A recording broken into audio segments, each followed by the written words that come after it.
नाशिकच्या मनमाडमधून एक थरारक बातमी समोर येते. एका मद्यधुंद चालकाने भरधाव वेगात वाहन चालवत रस्त्याच्या कडेला उभ्या असलेल्या तब्बल 7 ते 8 दुचाकींना चिरडल्याची घटना घडली. मनमाडच्या महर्षी वाल्मिकी स्टेडियम समोर हा भीषण अपघात झाला.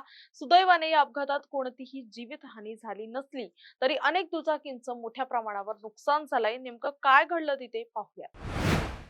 मनमाड येथील महर्षी वाल्मिकी स्टेडियमचा परिसर नेहमीप्रमाणे गर्दीने गजबजलेला होता. अनेक नागरिक स्टेडियम समोरील गाड्यांवर खाद्यपदार्थ घेण्यासाठी थांबले होते आणि त्यांच्या दुचाकी रस्त्याच्या कडेला पार्क केलेल्या होत्या.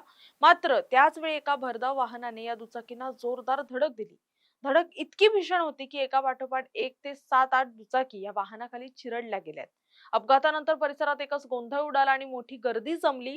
विशेष म्हणजे अपघात घडला तेव्हा वाहन चालक पूर्णपणे दारूच्या नशेत असल्याचं समोर आलंय.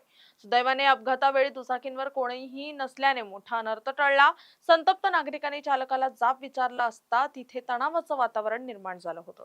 घटनेची माहिती मिळताच पोलिसांनी तातडीने धाव घेत मद्यधुंद चालकाला ताब्यात घेतलंय. मात्र या अपघातात दुचाकींच्या झालेल्या मोठ्या नुकसानीमुळे वाहनधारकांमध्ये संतापाची लाट उसळली आहे.